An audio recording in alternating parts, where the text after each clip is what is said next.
Bonjour, dans cette vidéo, nous allons aborder la décomposition de l'égard de marge sur coût préétabli dans le cas d'une entité commerciale à gamme étendue homogène.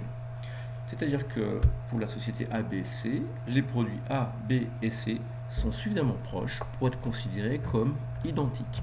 Cette fois-ci, le volume ne sera plus estimé sur la base d'un chiffre d'affaires, sur une unité monétaire, mais au contraire sur la base de quantité. Ici, nous partirons sur par exemple 3600 produits réellement vendus. Nous avons retrouvé le tableau identique à celui de la vidéo précédente. Et nos écarts vont porter sur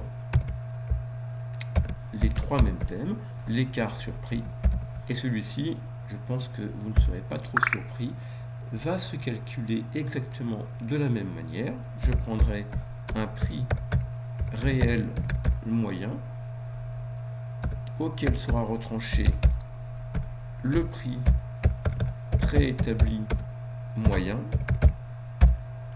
le tout multiplié par la quantité réelle. On devra trouver exactement le même montant que tout à l'heure, ce qui nous donne ainsi un prix réel de 21,72 auquel je retranche le prix préétabli de 21,53, le tout multiplié par la quantité réellement vendue de 3600 produits, soit un écart de 500. C'est exactement le même que tout à l'heure. Ensuite, nous allons calculer l'écart sur composition des ventes. Pour celui-ci, maintenant c'est la quantité totale qui va jouer. Donc je prends la quantité réellement vendue de nos produits que je vais multiplier par ce qui va être la différence sur marge pour chaque produit, c'est-à-dire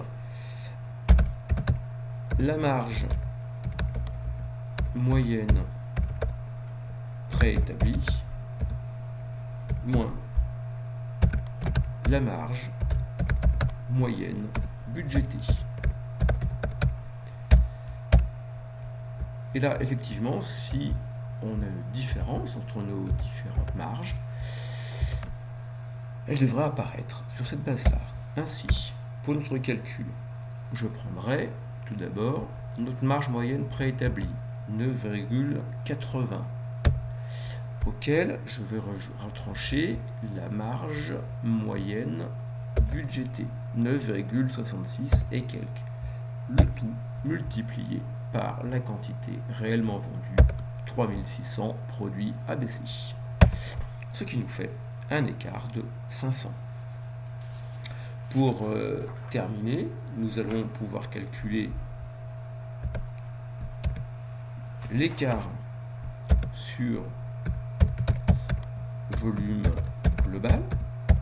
Cet écart sur volume global, c'est la différence entre la quantité réelle vendue et la quantité budgétée, ce que l'on aurait pensé vendre.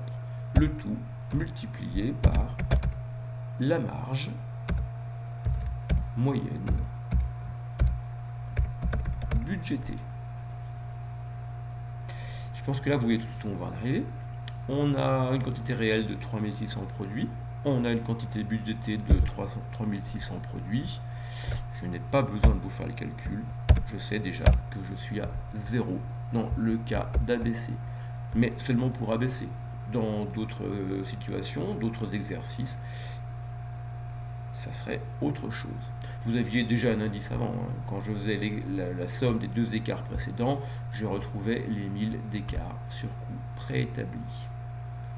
Ainsi, en termes d'analyse, la chose suivante va pouvoir être dite. On constate effectivement, dans ce cas d'une gamme étendue homogène, que l'écart de marge sur coût préétabli est un écart que l'on va qualifier de favorable pour nous, 1000, supérieur à donc, ce qui était attendu en termes de marge. Cette marge s'explique par 3 sous-écarts. Un écart sur prix que l'on va qualifier de favorable. En effet, les prix que nous avons utilisés en moyenne se sont révélés supérieurs à ce qui était prévu. Je vous l'avais déjà évoqué par le passé. On est effectivement sur un prix moyen de 21,72 contre un prix budgété de 21,61 et un prix préétabli de 21,58. Donc effectivement, nos produits en moyenne, quels qu'ils soient, se sont vendus légèrement plus cher que ce que l'on avait imaginé. On a un autre effet qui est un effet de composition des ventes. Là, cette fois-ci, ce sont les marges moyennes qui jouent à plein. Et bien, effectivement, vous voyez que la marge préétablie à 9,80 était déjà supérieure à la marge budgétée. C'est-à-dire que sur la base des éléments que l'on avait, réels, mais également sur lesquels on appliquait des éléments de prévision, on avait une marge par produit qui faisait quelques 14 centimes de plus que la prévision. Donc deux écarts qui convergent dans un sens positif pour nous, et un écart sur volume qui lui ne nous amène rien. La quantité vendue correspond à la quantité prévue. Je vous remercie de votre attention.